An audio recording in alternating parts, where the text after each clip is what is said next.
Привет всем! Вы на канале Метафизика в жизни. Сегодня мы с вами будем рассматривать 3 ловушки на пути к бездействию. Китайская метафизика – это не только про прогностику, как многие, кто не связывался никогда с ней, думают, это не только про фэн-шуй. Эти системы, их много и несколько, могут четко раскрывать понятие «кто я» и «куда я двигаюсь». Это про человека, про пространство и про время, которое к нам приходит. Так вот, друзья, сегодня буду рассказывать 3 ловушки на пути к бездействию. На пути к бездействию сюда применяете любые лень, прокрастинация и все остальное. Итак, сегодня нам с вами понадобится, будет такой как мини-урок. Обязательно записывайте то, что я говорю, обязательно стройте свою натальную карту. И давайте прямо сейчас начнем именно с этого. Как построить натальную карту? Заходим в интернет, забиваем калькулятор Бадзи, вам выходит любой калькулятор, вбиваете туда час, день, месяц, год, место вашего рождения и пол обязательно, мужчина, женщина, и вам высвечивается натальная карта. Натальная карта состоит из 8 иероглифов, смотрите, как она выглядит. И сегодня мы с вами будем как раз-таки ориентироваться на ту ци, которая зашита в этой натальной карте. То есть вы при рождении получили некую ци, некие качества характера, с которыми живете в этом мире, через которые видите этот мир, через которые коммуницируете с людьми, с боссом, с мамой, с вашими детьми, с коллегами и так далее. И вот здесь, смотрите, сейчас будет первая ловушка.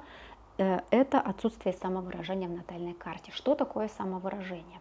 Самовыражение это тот элемент, который вы рождаете. Теперь смотрите внимательно. Будет проще, если вы будете применять мои подсказки. Для элемента личности дерева самовыражением является энергия огня.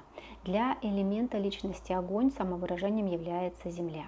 Для элемента личности земля самовыражением является металл. Для металла самовыражением является вода. И для воды самовыражением является дерево. Теперь смотрите, если это самовыражение отсутствует, либо оно слабое.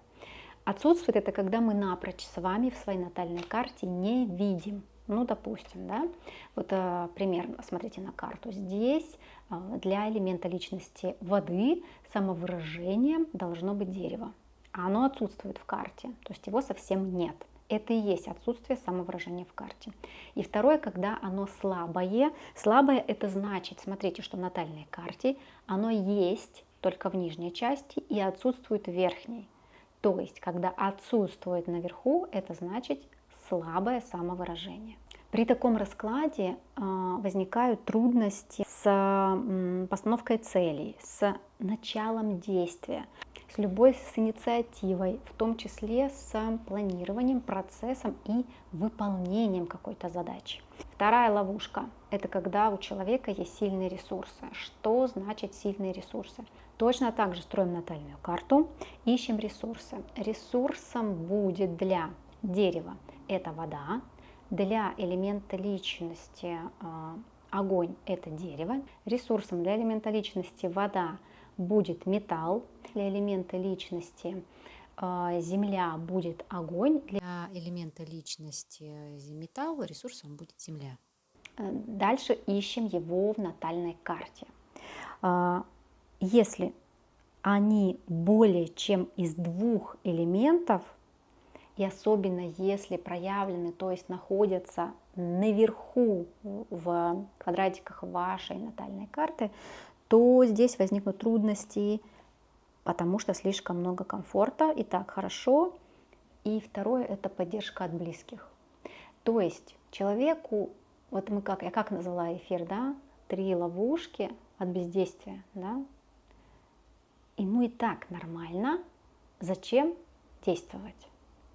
У таких людей вокруг всегда находятся близкие, родственники, хорошие знакомые, хорошие, скажем так, наставники, которые ему помогают, которые что-то за него делают, которые поддерживают его. Таким способом ему комфортно, и ему не хочется дальше действовать. Не знает зачем. Знаете, как это здесь будет? Не хочу, но делаю. Третья ловушка, давайте посмотрим, это слабый металл. Вообще сам по себе элемент металла – это про структуру, про дисциплину, про четкость, про планирование и как раз-таки про некий такой, скажем, этап процесса.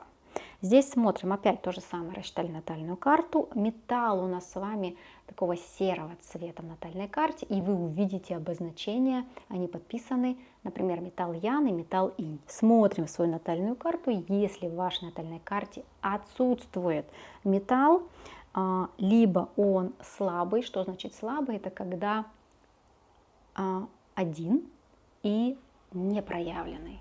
Один и не проявленный, да, то есть либо его нет вообще, либо один и не проявленный в верхней части. Отсутствует системность, пунктуальность, структурность, низкая энергия, печаль, то есть и некая такая, знаете, борьба именно с дисциплиной, нет такого некого драйва. Сам по себе металл, он, как, знаете, как по эмоциям в китайской метафизике, даже в китайской традиционной медицине, он отвечает за некую такую печаль и депрессивное состояние. Здесь в данном случае не хочу и не делаю. То есть вот такие у нас с вами получились 3 ловушки. Давайте я еще раз резюмирую. Первое – это отсутствие самовыражения в натальной карте, потому что самовыражение – это говорит про проявленность, про желание человека, чтобы его видели, про желание выступать, взаимодействовать с социумом. Вторая причина – это вторая ловушка – это сильные ресурсы, когда у человека слишком много, в том числе знаний, в том числе комфорта и друзей, братьев, сестер, мам, папы, всего остального, когда его слишком много и часто поддерживают, когда ему дают все, у человека просто отсутствует какая-то, даже идея, да, а зачем мне вот не так хорошо. И слабый элемент металла, то есть это отсутствие какой-то системности. Третья ловушка – это как раз про некий такой самоконтроль, когда мы можем себя дисциплинировать, четко по плану выполнять действия. Это не хочу и не делаю. Вот такая у нас с вами, друзья, сегодня интересная метафизика.